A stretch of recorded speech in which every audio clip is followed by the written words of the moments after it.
So guys, ito yung part 2 ng ating Minecraft shader.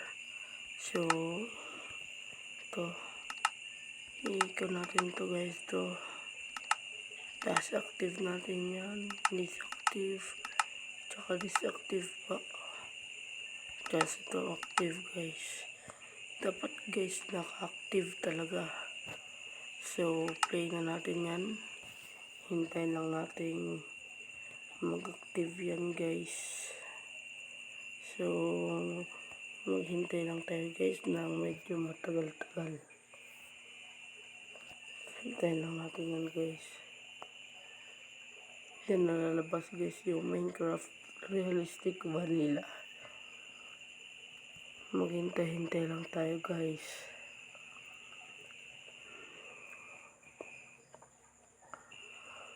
So guys, hintayin lang natin guys yan. Mag-con guys, mapuno. Yan guys, done na. Loading. So tingnan na natin guys yung nagkaiba. So nandito sa sakaiba guys. Tsaka